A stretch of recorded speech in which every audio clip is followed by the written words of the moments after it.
So it's really great to have you. You're one of the friends of the old meeting. Mm-hmm. Could you tell us, what was it that sort of particularly drew you to, because you've done a lot of study about the old meeting, why did you choose this church as opposed to any other church? Because the record survived. It really does come down to that. When I was originally interested in early New England Congregationalists, but that had been done. So right. I thought I would look at early Congregationalism in this country. And in searching around for the earliest records, the old meeting has some of the oldest in the country. And so they became, and they're actually very full. We'll be hearing about them in a minute, actually. So it was the fact that the record existed that brought me to know about old meeting. Oh, right. Hey, I was thinking I was going to ask him a difficult question, but no, you passed that one. So you've sort of concentrated on the Civil War for interest. So what is it about the Civil War that fascinates you so much?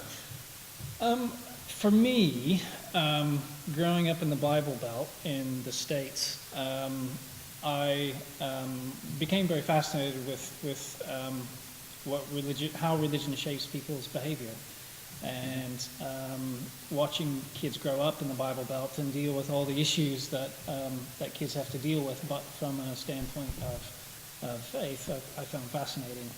The Civil War period is great for thinking about those issues because it is very much, as John Morrill may say when he comes, a religious war. Religion is at the forefront of the war. Religion becomes not only contested, but individual belief becomes contested. So people react and have to live through this civil war, this revolution, some people call it, this turmoil, trying to act out their faith at the same time, which is difficult for them and fascinating for the historian. Right. Well, I've been blessed having quite a few little chats with you over the last year or so, and I've learned a huge amount. So if there's people here who've never done any study in this area, could you suggest a really good starting book for them to get their teeth in? Well, there are a number of little short histories of the Civil War that are coming out right now, actually. A guy named Blair Warden has one that's just come out. Another colleague of mine, Patrick Little, has a new one. These are not too long, so you can dive into them pretty quickly and learn about the Civil War period in general. In terms of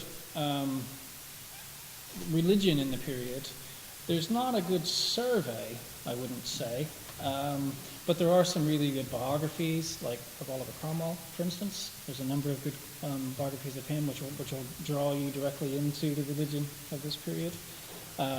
There's lots of good books on the Puritans, as you know. But the Civil War period, probably those two biographies, those two works by Blair Warden and Patrick Little are two of my favorite recent. Okay, so they're all going to go down to the shops and buy them. I'm going to be asking them for royalties. Hopefully. Now, I rather embarrassed Professor Halcomb because I asked him what his hobbies were. Oh, right. And he really said he didn't have any time apart from reading.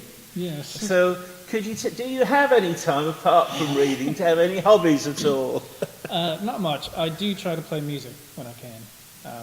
What, on a tape recorder? No. I play bass guitar. Oh, right. Yeah. That's great. I play folk type stuff, to say the least. That's probably the closest genre. Singer-songwriter stuff with a friend of mine in Cambridge, so we play out and about. Oh, fantastic. Yeah. Right, you learn something every day, don't you? That's it, though. That really is about it. Right, well, I'm going to let Joe... I heard this talk last year at the Norwich Club, wasn't it? The local branch of the Historical Association. Yes. At that point. And that was really, really good. And I said to Joe, please, you've got to give that talk here at the old meeting. And he's been very kind, and he's going to do that tonight. So I'm going to shut up. Do listen, and I believe at the end you'll be happy to take a few questions. Very happy. Yeah. Yeah. Okay. Great. Thank you, John. Thanks for having me. It's always great to be back here at Old Meeting. John is right. It is this place is very close to my heart. I've come to know it well thanks to John inviting me in so warmly to this place and to these talks. And it's nice to connect. I think it's rare, especially for someone of my period, to be able to connect their own period of study, their own history, in this way with people who are very much the inheritors of the tradition I'm going to be talking about. This paper, I suppose, it's about the parish of St. George Tombland, just up the road, right across from the cathedral. But it's also about the early years of the Old Meeting Congregational Church. So I believe from Heritage Day 2 years ago, I spoke about the foundation of this church. So this paper is kind of a sequel to that. It's really about the Old Meeting in the 1650s. But I'll start. So in 1643, the parish church of St. George Tombland lost its minister. The parish would not have another settled minister for 15 years.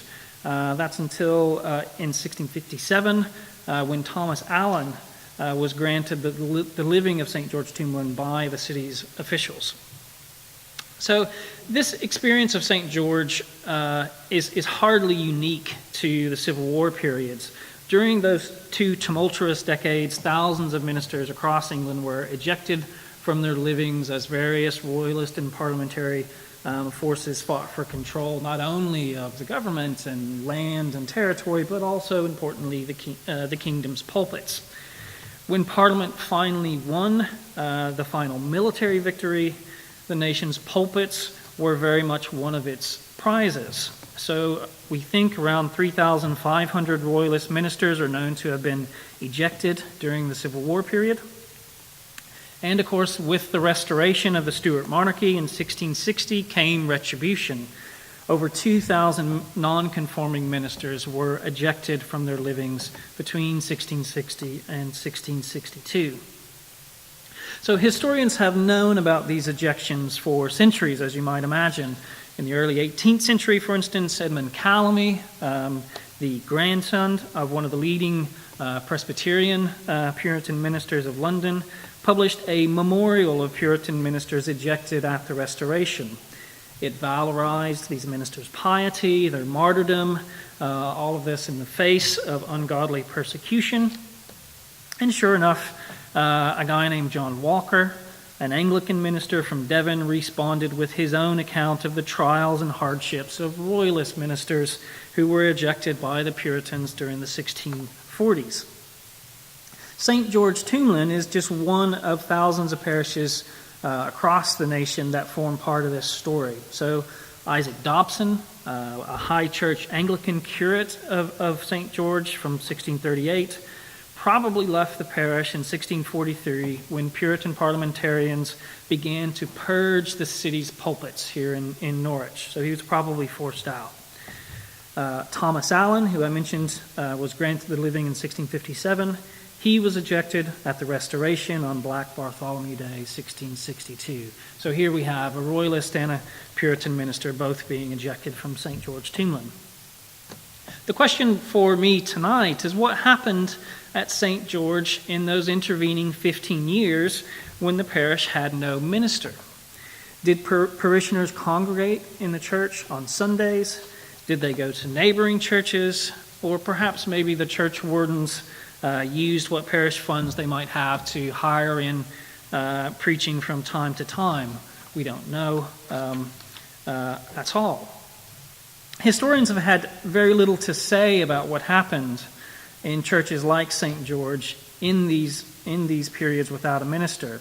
So we have full and rich histories of the breakdown of ecclesiastical authority during this period, histories of religious toleration, and loads of wonderful histories about the emergence of various sectarian and denominational groups such as Baptists, Quakers, and even many more exotic religions from the period.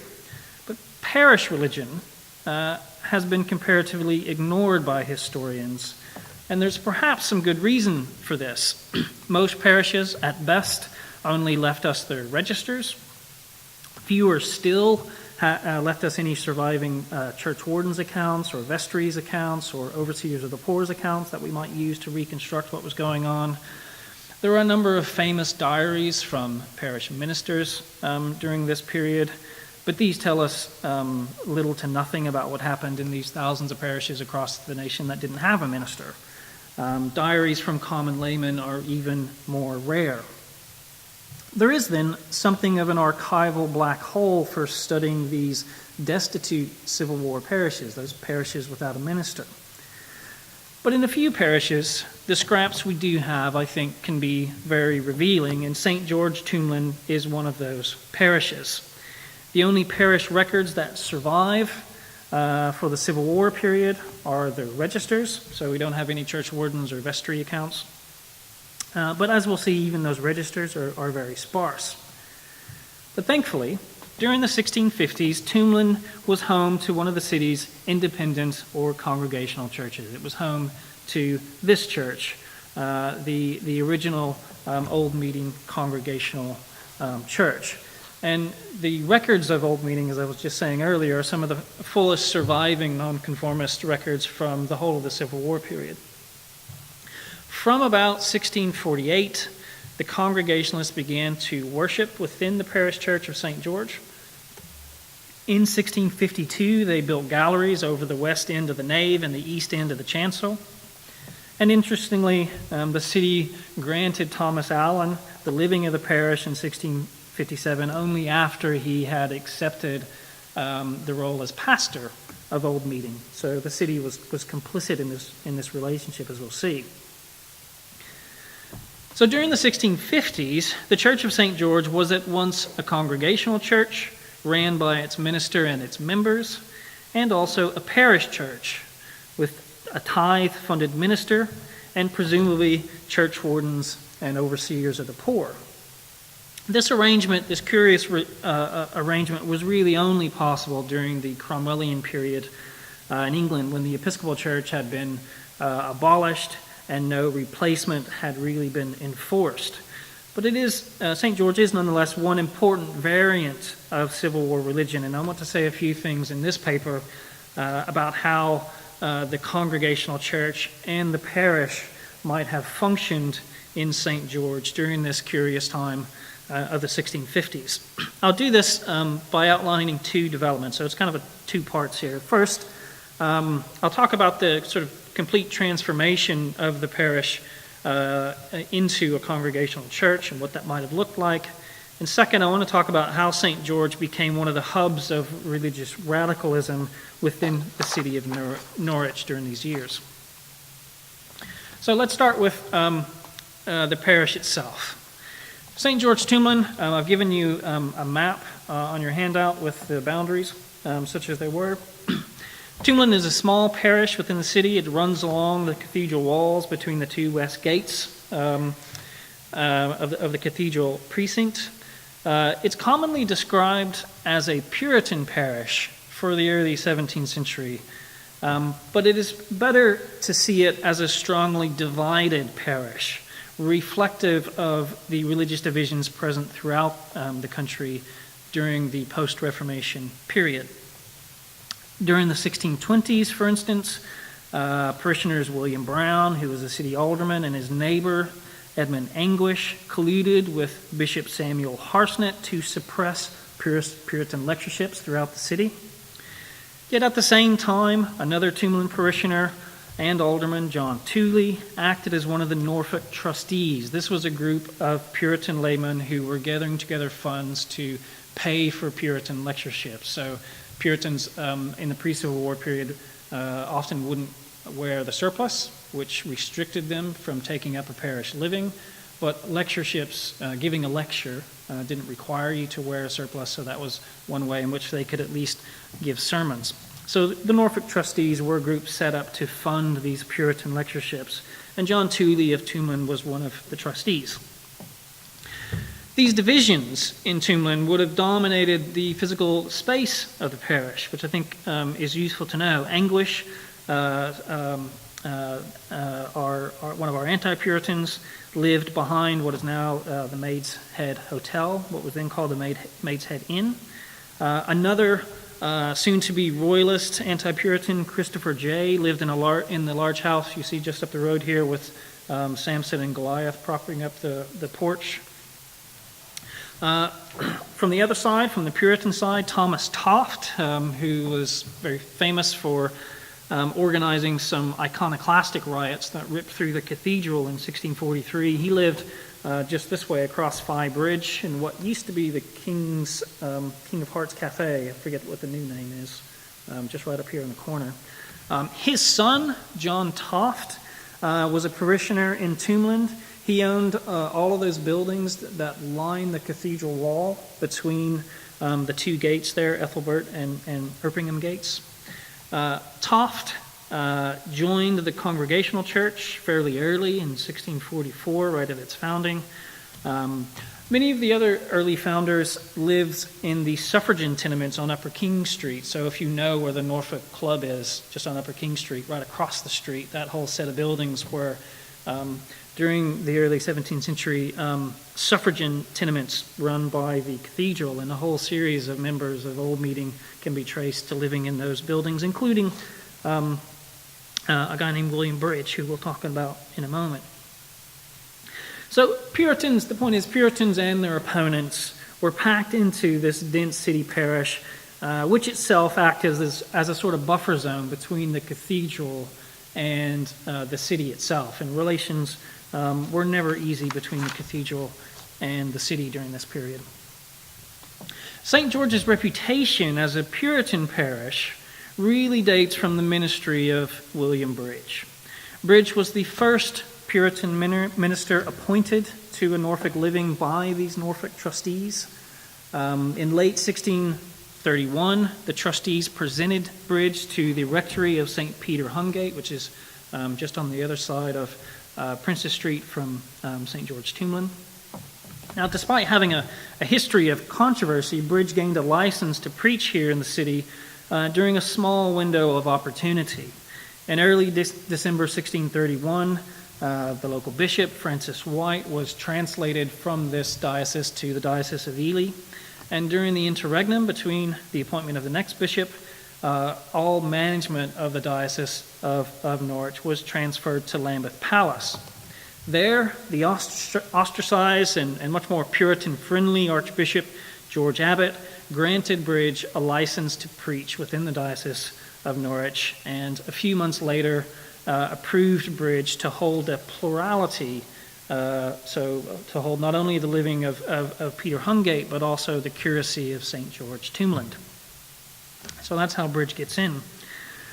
Under Bridge's ministry, Hungate and Tombland became centers of Puritan preaching within the city. Bridge famously organized what was then called a combination lecture, which brought leading Puritan ministers from across East Anglia here to Norwich to preach in rotation. Puritans throughout the city, we can trace, flocked to the sermons and lectures available in the two pulpits of Hungate's and Tombland. Nonetheless, this period of Puritan dominance in the parish was short-lived. In 1636, Bridge was forced out of the city by the staunchly anti-Puritan new bishop, Matthew Wren. But in another indication of Bridge's popular support throughout the city, a number of wealthy merchants immigrated from Norwich to Holland throughout 1637 and 8 on Bridge's invitation to worship in the English Church of Rotterdam, where he settled to take up his new ministry. Many of these immigrants, who we can trace through shipping records, were parishioners of St. George Tombland, and they were also came back to be some of the early founding members of this church. So names such as Balderston, Cawthorne, Everard, Grundy, Halman, all of these are prominent names both within the parish records of this period and also within the early records of Old Meeting. Any Puritans who stayed in the parish of Tombland would have been deeply disappointed by Bridge's successor, Isaac Dobson. Dobson was a supporter of Bishop Wren and brought the parish church in line with what were called Laudian reforms of the 1630s. So he moved the communion table from the center of the church to the east end, railed it in, and then quickly proceeded to present 60 of his parishioners to the bishop for nonconformity when they refused to receive communion kneeling before the altar rail. I think it's pretty clear that the appointment of Dobson was retribution to the parish for hosting bridge. So Dobson left the curacy of St. George at some point in 1643, and he went on to become the vicar of Grantchester, just outside of Cambridge. Not a bad gig, and it probably fit more comfortably with his fellowship that he held at Corpus Christi College. For the next 14 or 15 years, the parish remained without a settled minister, and we know next to nothing about what went on and how much it functioned as an actual parish. The parish registers do have some entries for the 1640s, but not many. So I've given you a little bit of a précis on your handout here.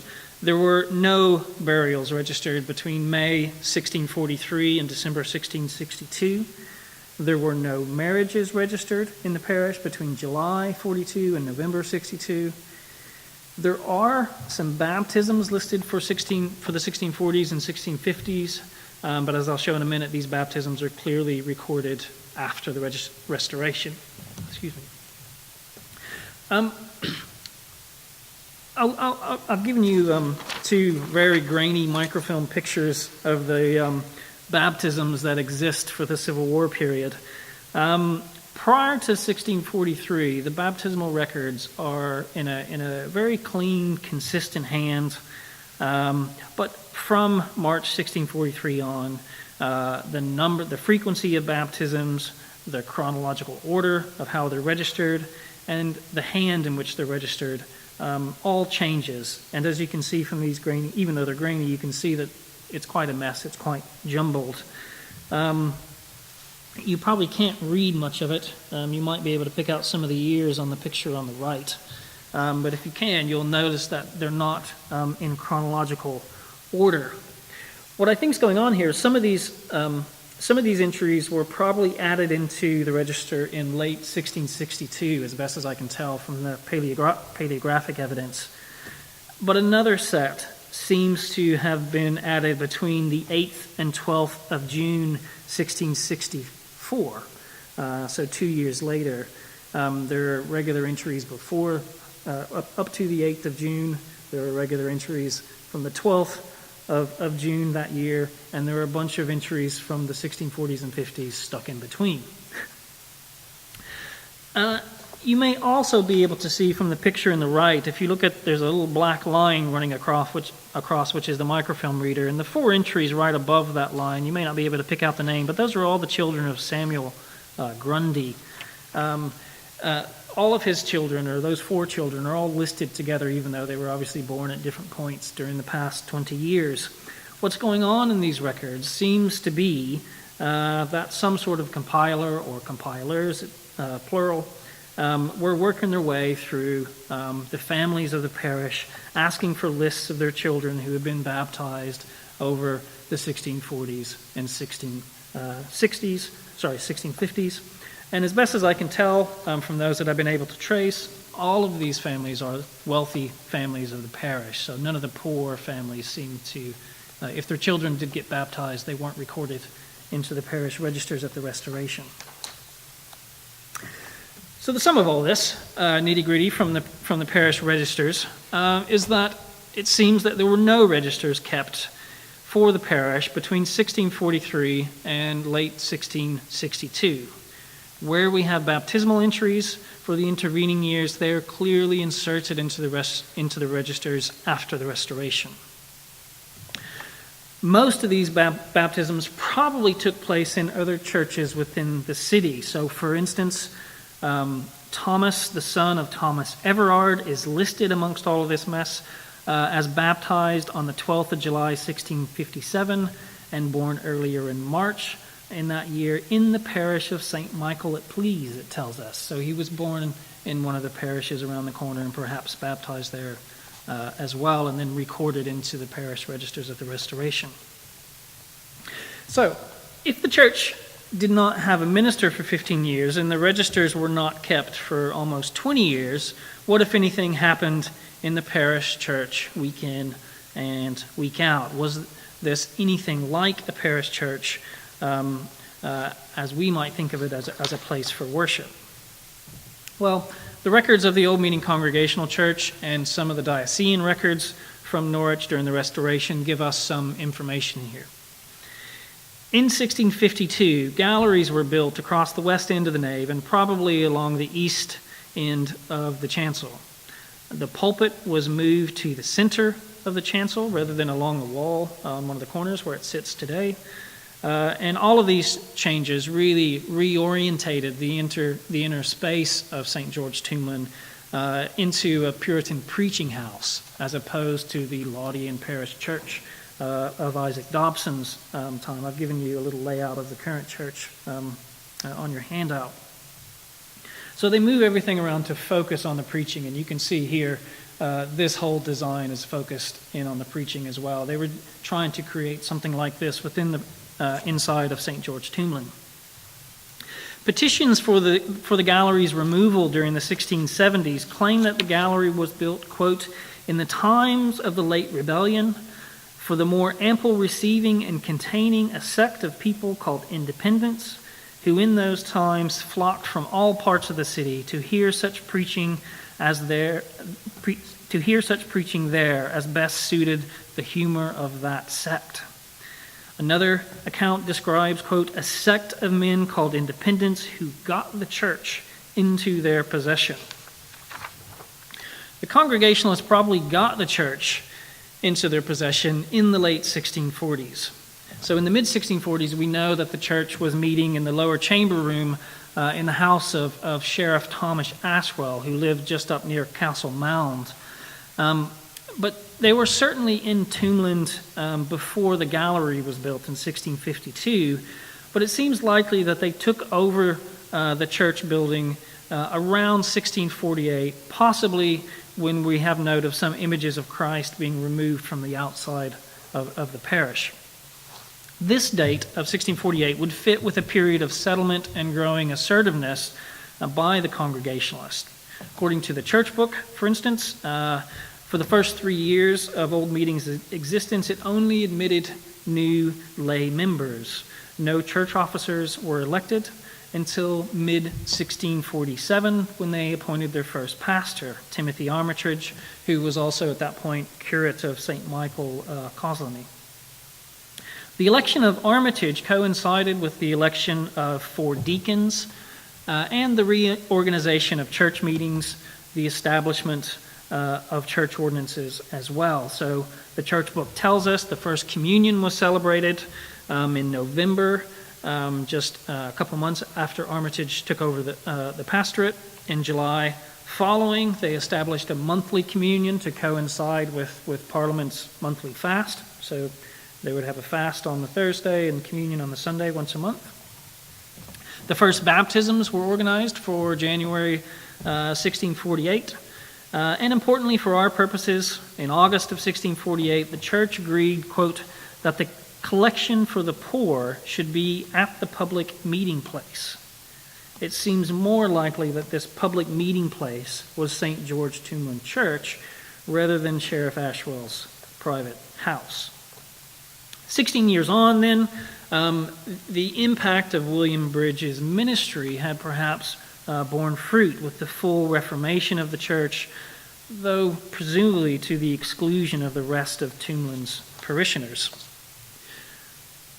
The worship services on offer at Tombland would have been divided between public and private meetings during this period, where the Congregationalists had control of the church. And here, the Bury St. Edmund's Congregational Church from this period explains this difference. Their Confession of Faith, which was written about this time in 1655, professes, quote, "We do believe that communion of saints, prayer, hearing of the word preached, and singing of psalms are ordinances and appointments of Christ for conversion and edification of souls and for the worship and service of God, and that baptism and the supper are sealing ordinances unto believers only." At Old Meeting and all the other congregational churches that we have record of in the British Isles during the 1650s, Ordinances for conversion and edification were open to the public, and the sacraments were restricted privately to full members of the church. These converting and edifying ordinances received more comments in the Old Meeting Church Book, and they tell us something of what was perhaps on offer at St. George. The church book lists numerous days for fasting, humiliation, and thanksgiving, ranging everything from Cromwell's great victories in Ireland and Scotland in 1649 and 51, for days of humiliation for the church's own failing, days of humiliation for the death of Timothy Armitage in 1655 when they lost their first pastor. Besides these prayer days, in August 1649, the church agreed to sing songs in public and authorized Armitage to direct them in such psalms in the vulgar translation as are most agreeing with the original, to be used at the hearing of the word, so along with the sermon, and upon other occasions to sing according to such other translations as shall be thought fit. So Armitage would have gone out and found a sort of metrical version of the Psalms sung a cappella. In 1651, the church allowed select laymen to preach or to exercise their gifts, as it was called, and they allowed them to do this publicly on certain weekdays, so not on the Sunday, but on the weekdays. And this also, no doubt, took place within the Church of St. George. Lay preaching had proved extremely controversial in the early years of the Civil War, but by the interregnum, congregational churches around the country had been formalizing this process, and we know a little bit more about it from some of these other records. So the great Yarmouth Congregationalists, for example, every third week they would have some of their prominent lay members answer questions put forward by the public in order to educate non-members in both theology and church practices, and they allowed these laymen to take a leading role in this. The teaching elders at the Congregational Church in Beccles did the same, but they normally summed up and clarified any of these public exercises by laymen, so they would have the final word, as it were, to correct any theology that might not have been firm. Old Meeting seems to have conformed to this pattern. Well, who could become members of this congregational parish church? Congregationalists, as you may know, had restricted membership. They restricted membership to the visible saints, that is, anyone, male or female, who could prove an orthodox confession of faith, repentance from sins, and a godly conversation, as they called it during this period, godly behavior. The Old Meeting Church Book says little, actually, very little about its membership requirements. It does list its covenant, which all members had to sign up to at their joining. But the only tidbit we have about its membership process came in 1650, or was recorded in 1650. Then the church resolved, quote, that it is not necessary for everyone that desireth to join the church to render an account of the hope that is in them for salvation in public before the church, nor to give in public the reasons of their desires to join themselves to the church, seeing many are so weak as they cannot speak before a public congregation. I think there are 2 points worth noting here. First, prospective members were expected to give an account of the hope in them for salvation. This probably doesn't mean, as many scholars have assumed, that the church required a prospective member to give a full narrative of their conversion experience.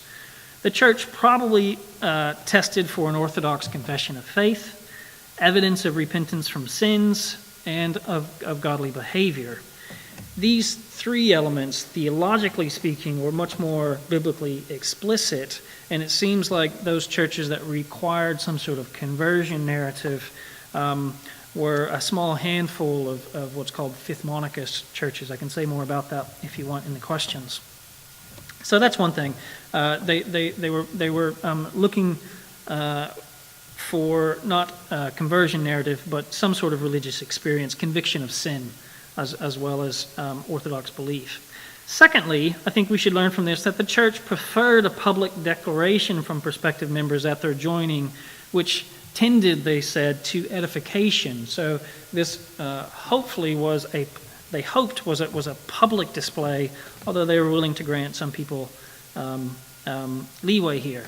I think they mean by public that people from outside the church could come in and witness a new member joining, because that would be an effective witness. So Tombland parishioners who were not members, who didn't go through this process, had to seek communion and baptism for the children abroad, presumably in one of the other parish churches of the city, where the minister was more willing to administer the sacraments promiscuously, as the Congregationalists would have said at the time. So the religious experiences of the parishioners of St. George Tombland were partly shaped by those practices on offer by the Congregationalists, but they were not simply determined by those services. For Tombland's Congregational Church was one of the most prestigious in the country at this time, and with its sister church in Great Yarmouth, it oversaw the growth and development of Congregationalism throughout most of East Anglia during the Civil Wars and well into the Restoration. This church had strong links with the Cromwellian government in London throughout the 1650s, and as such, it was one of the most respectable and influential Congregational churches in the nation. But early Congregationalists stood on the boundaries of Orthodox Calvinist belief.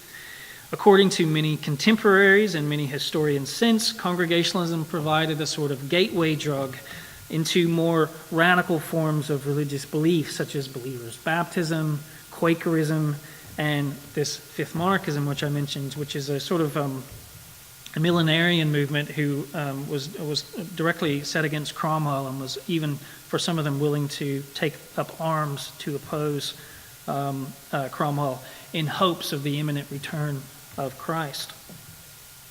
So while the Tombland Congregationalists might be respectable to some, others viewed the church as dangerous, and its reputation was constantly attacked and defended throughout this period.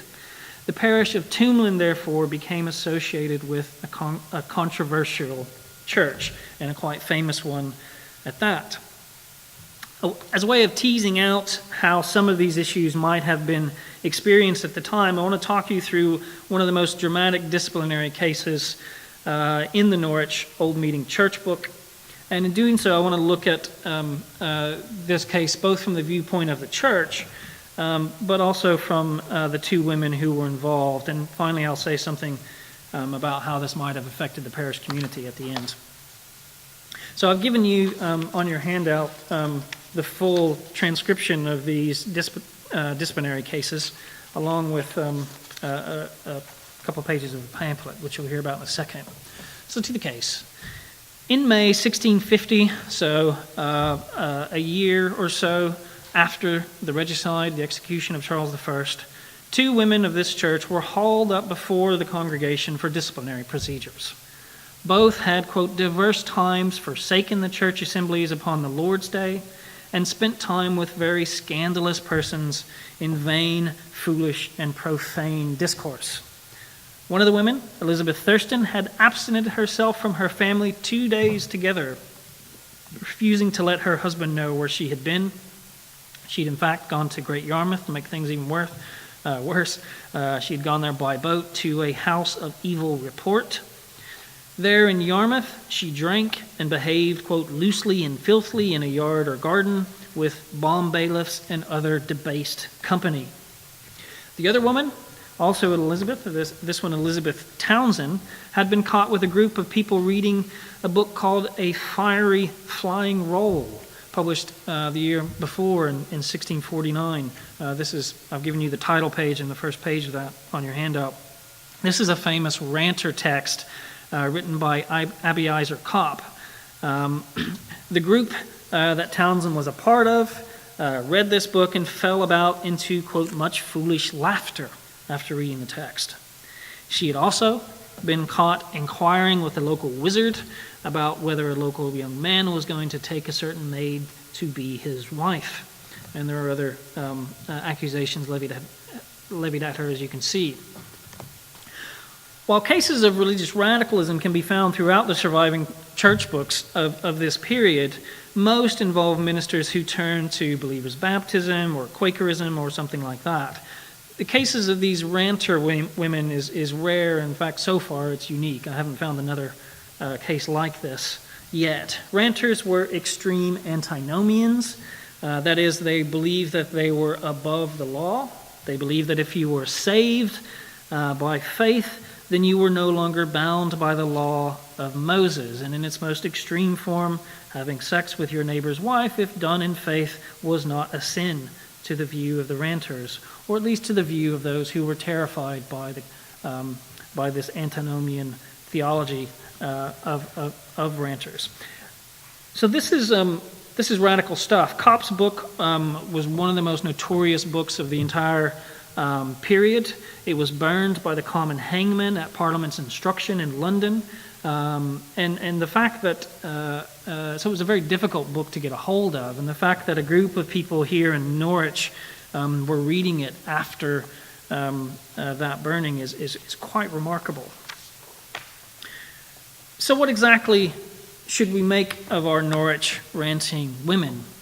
Interestingly, the church accused neither woman of unacceptable theological beliefs. It was their scandalous and stubborn walking, either their behavior throughout the disciplinary process, that resulted in them being cast out of church communion. In disciplining the women, the church proceeded carefully according to the biblical guidance for church discipline outlined in Matthew 18, verses 15 through 17. These are very, very famous verses. Perhaps you know them, but they're worth reading for the sake of what we're talking about. So starting at verse 15, moreover, if thy brother shall trespass against thee, go and tell him his fault between thee and him alone. If he shall hear you, thou hast gained thy brother. But if he will not hear thee, then take with thee one or two more, that in the mouth of 2 or 3 witnesses every word may be established. And if he shall neglect to hear them, tell it unto the church. But if he neglect to hear the church, let him be unto thee as a heathen man and a publican. So this is the form of discipline leading up to excommunication in most Christian traditions. As the church book makes clear, both of these women were repeatedly admonished in private by church members before finally being brought up before a full congregation of the church in May 1651. And this final case would have taken place presumably there in St. George's Church. Both women remained unrepentant, so the church was forced to withdraw access to communion on the 30th of May of that year. And then in August following, quote, upon further waiting and means used to reclaim them and no good effect appearing, they were both cast out of the church. Now, one story we might take from this case then is that of careful, biblically based church government. Congregationalism was built around a particular emphasis on primitive New Testament ecclesiology. According to their own records, congregational churches around the country practiced and defended the pattern of discipline laid out in Matthew 18. We can trace this in explicit references to Matthew 18 in many of the disciplinary cases that survive from this period. In Norwich, for example, 3 of the 5 articles in the church's foundational covenant, which I think might be listed back in the back of the church here, focused on discipline and mutual watch, which was all related to this. Members had to agree to walk in the ways and ordinance of God according to the written word. They were to humbly and willingly submit themselves to the government of Christ, and they were in all love to improve their communion as brethren by watching over one another, and as need shall be, counsel, admonish, reprove, comfort, relieve, assist, and bear with one another, serving one another in love. These principles were put into practice, it seems, in the Townsend and Thurston cases and throughout other congregational churches at this time. Sins were often outlined with references to biblical verses. Some churches labored for months, even years, to reclaim wayward members, and the limited number of excommunication cases recorded in all of these church books from the period suggest, at least to me, that these practices could be largely successful in limiting many of the powerful theological changes taking place during these tumultuous 2 decades. Though the church lost 2 members, Perhaps it lived up to its own beliefs and exercised church discipline with decency and care for the souls of the women under its charge. There is, however, another storyline that can be found. This alternative view, perhaps that of Townsend and Thurston, struggles to break through the only account we have of this trial, of course, which is the tidied up account recorded in the Congregational Church's own records. In their view, the challenges and social realities of this English Revolution are perhaps more powerfully evident.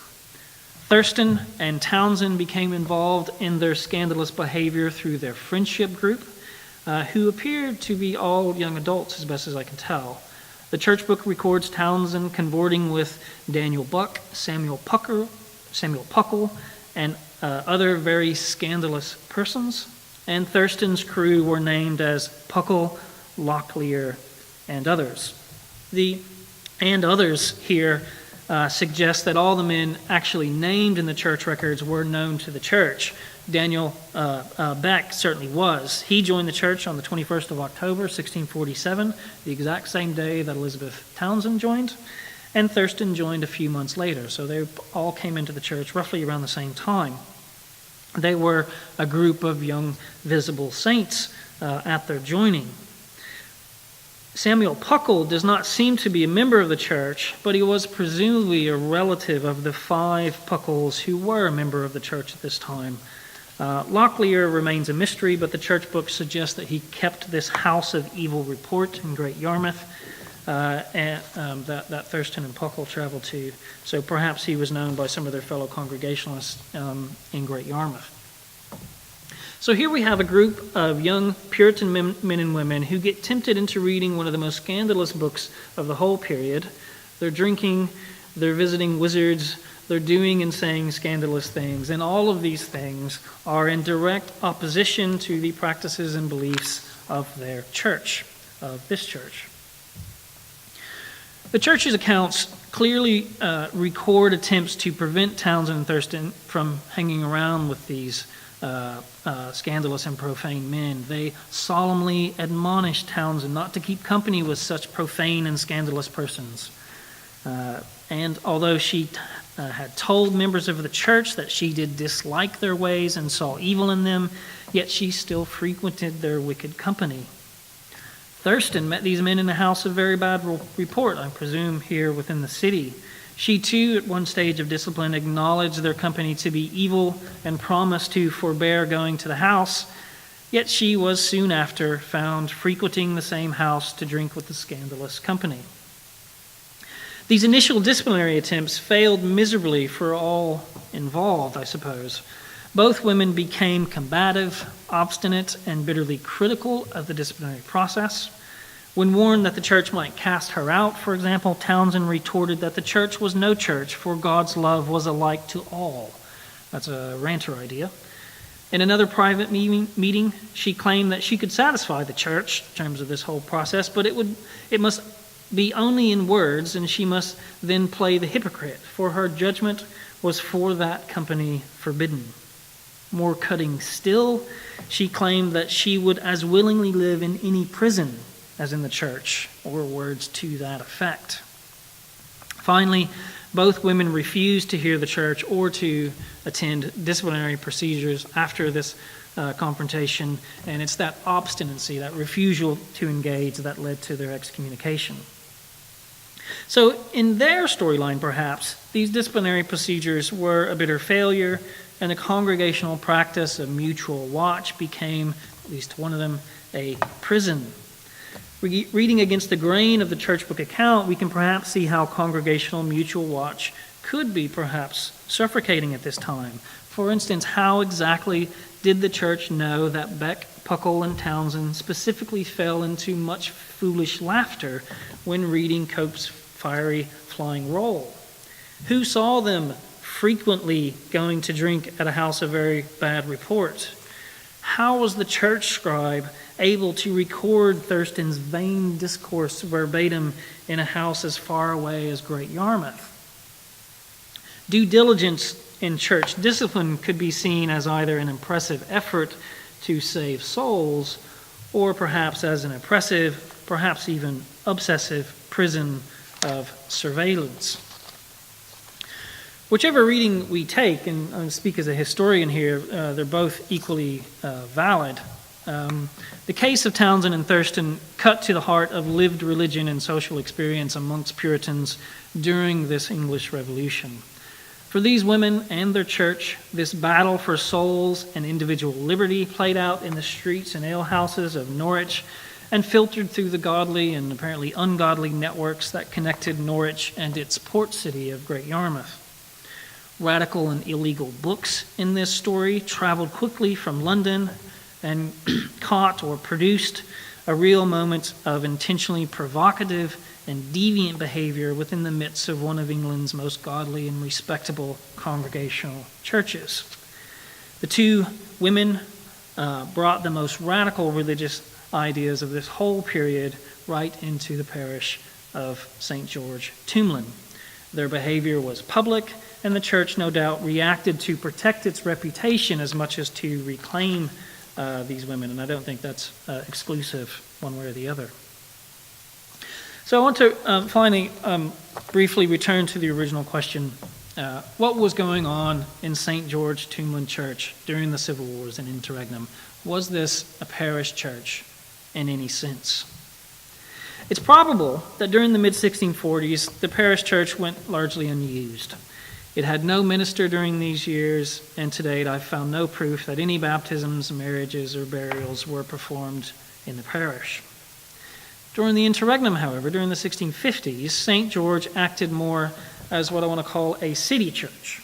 In Norwich, the dense population and numerous medieval churches allowed for a variety of religious practices to emerge throughout the city, each catering to their own particular constituency, and this development was sanctioned by city officials, at least to some extent, and indeed the Republican government in London. Under this English Republic, and with the particular influence of Oliver Cromwell, England's first free and open religious marketplace emerged. But what's really fascinating, to me at least, is that this marketplace existed under the umbrella of the National Church of England. A variety of denominations, if that's the right word for this period, existed within the parish churches of this nation. These various churches were led by ministers who took their funding from the state quite often, be it through tithes or augmented salaries funded by local cities or even the central government in some cases. So on the one hand, this stands as a remarkable achievement of religious toleration and coexistence, especially coming so quickly after the bitter divisions that helped spark the bitter religious divisions that helped spark the Civil War to begin with. Yet on the other hand, those divisions remained ever present. From the 1630s, when Bridge turned Tombland into a Puritan preaching house, till the 1680s, when High Church Anglicans finally won their battle to remove that gallery standing above the altar in St. George Tombland. Between these, over this 50-year period, rival religious groups within the parish struggled for control over the parish church and, of course, over the types of religious services on offer there. Tombland's period as a hub of religious radicalism in Norwich was brief, but its history throughout the 17th century, I think, reflects the broader turmoil and conflict of early modern England. I'll stop there. Thanks.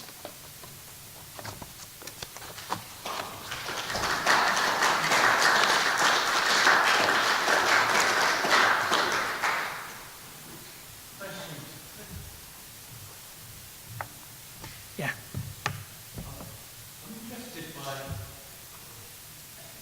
this man Timothy Armitage. Yeah. Do you know how he reconciles in his own mind the Europe Anglican Church for the Congregational Church? And did he, for example, say that the bishop Well, so the Episcopal Church is abolished in 1646, so it's gone. There's no bishops when he takes over the next year, 1647. He had, nonetheless, been a curate in the city, I think, since about 1643, down at St. Michael Colsley. But the bishop wasn't in power, effectively. Joseph Hall was living out on Hayme Road, and the cathedral was being ripped apart by iconoclasts and being taken over by the city.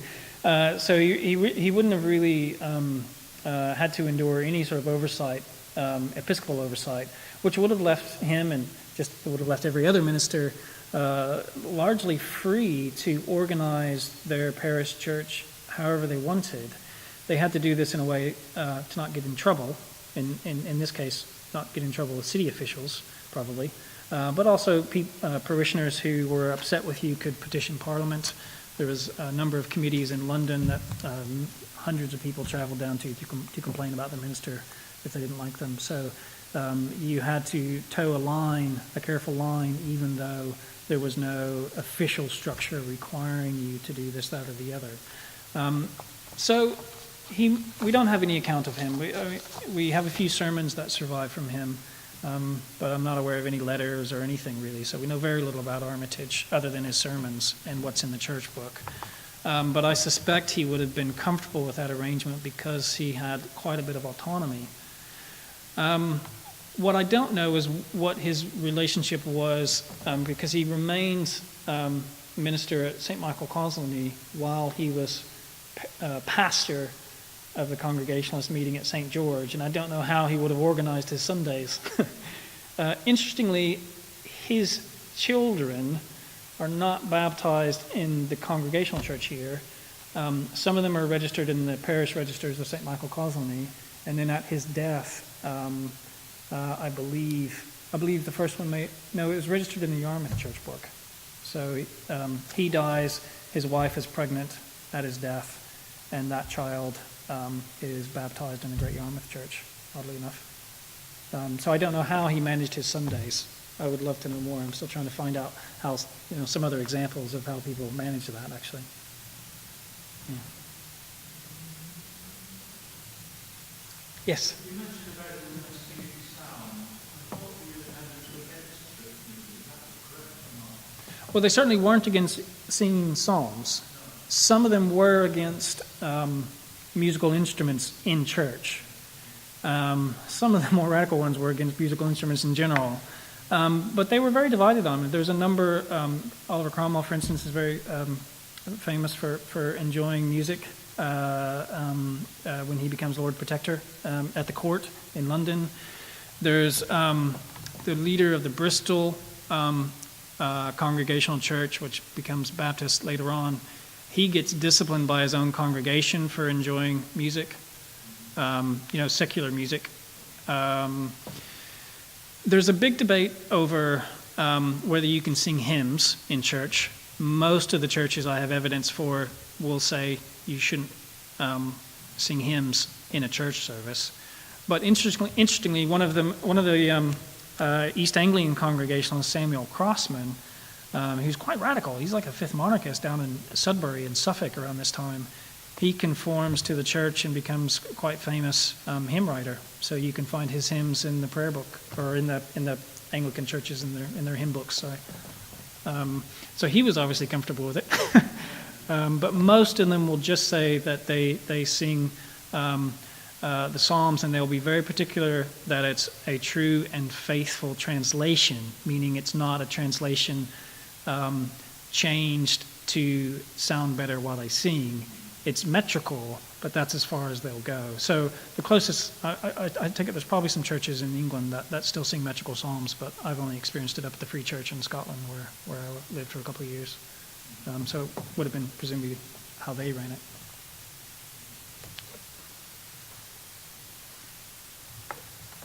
In 1643, what other groups, because I know the old meeting is one, Yeah, and it's the Church of England, yeah. were there any other groups at all in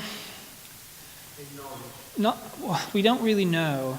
I was hoping one lady that comes occasionally to these talks, Alison Smith, she has told me that she's found evidence that there's some Baptists within the city meeting at one of the pubs, one of the ale houses, or inns probably, would be more likely. but I haven't got the reference for her, and I don't know what time period that is.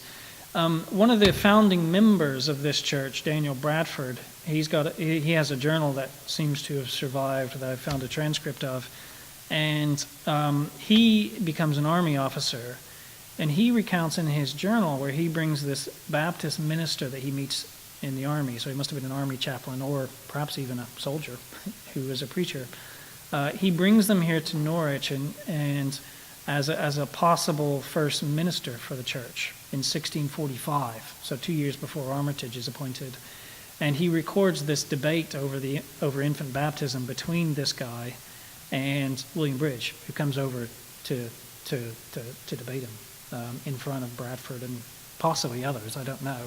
Bradford only mentions the three of them being present, but it's likely that it would have taken place in one of the houses here, perhaps with quite a few others around, especially if Bridge came over. So there may have been, it seems likely to me that Baptists would have come into the city from that point, but we have little to no evidence of it. One of the Presbyterian ministers in town, John Carter, who for much of the period was minister at St. Peter Mancroft, in one of his publications he complains about a whole range of exotic religious beliefs that exist here in the city, from Seekers to Baptists to Adamites and others, I think. But it's a passing comment. We don't know if he's just upset or whether he's actually come across groups of these people. Or it's also the second city in the nation, so there are lots of people coming through. So to what extent he was concerned about people, radical believers coming through the city, or people actually here in a settled way is impossible to tell for me at this point. But as far as I'm aware, the first Baptist congregation starts in 1667, but it may be that this group meeting in one of the inns and alehouses might have been an earlier form. There were Quakers here from 1655, but nothing as early as this. There are very few gathered churches actually anywhere in the country in 1643. I've counted, I think, about 11. So the Great Yarmouth and Norwich churches are two of the earliest in the country. There's quite a few in London, as you might gather, 6 or 8, but there's very few out in the provinces, and these are two of the ones we do know about.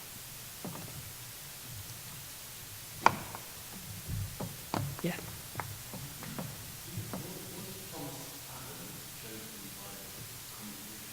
Oh, yes.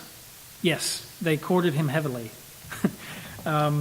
They took some persuading. He'd been in the city since 1652. He'd returned from New England. He was a preacher here in the city, I believe at maybe St. Edmunds or St. Clement's during the 1630s, and he was kicked out by Bishop Wren, and he went to, instead of going to Rotterdam like Bridge did, he went to New England.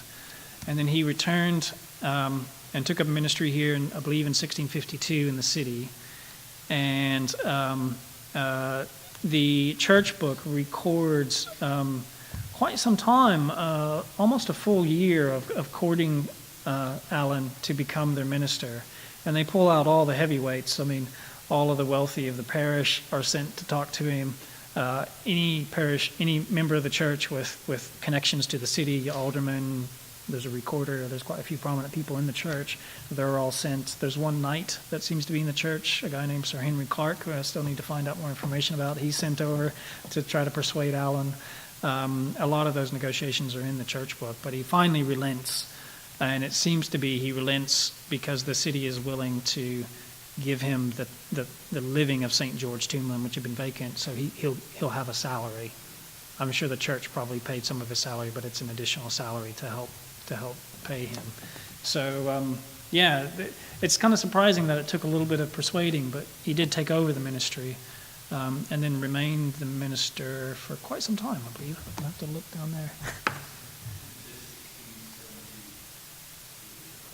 Yeah, okay. Yeah, so it's a long relationship once it gets going. Yeah. We often talk of the new bridge with this church, but in actual fact, Bridge wasn't really around here very much, was he? No, I mean, well, we don't really know. So the first incarnation of this church would have been the joint church of Yarmouth and Norwich, which consisted of a group of followers of Bridge who went to Rotterdam with him and came back. They started the process of gathering in June 1642, so very early on, and they did gather a church, and that church met in both Norwich and Yarmouth, presumably at houses, for a little while, and it eventually settled in Yarmouth. I suspect Bridge was, when he could, traveling in between, trying to minister to both sets of people in the two cities. But Bridge, of course, becomes a member of the Westminster Assembly in London from September 1643, and he is an active member of the Westminster Assembly.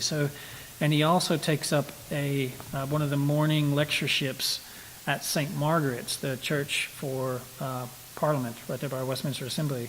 So he must be spending most of his time in London throughout much of the 1640s. And in fact, the Great Yarmouth records record huge efforts by them to find a second minister so that they can have some preaching. They finally hire a guy named John Oxenbridge.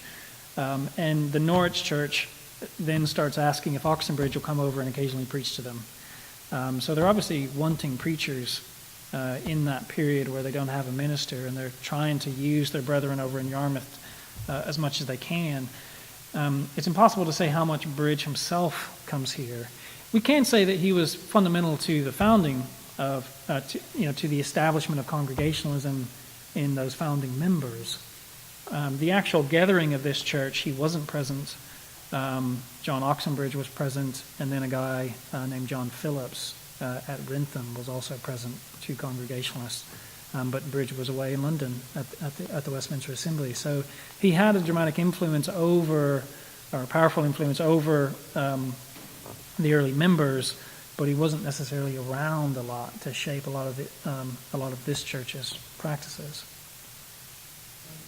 Did he have a family? Bridge. Yes, he had a wife, Elizabeth, I believe. I forget how many children off the top of my head he had. He did have some children. I've not thought a lot about his family. I can go and look that up now. Yeah. He definitely had a child in Rotterdam, because there's a wonderful story of Daniel Bradford, who this journal I mentioned. Bridge and Bradford and Bridge's son are walking through, presumably, the streets of the countryside around Rotterdam, and they have to get over this puddle, and they have to lift the kid over the puddle because he's not big enough to jump yet, and it ends up in the next Sunday's sermon. Presumably, I forget off the top of my head, but something about being helped by the Lord, or your dad.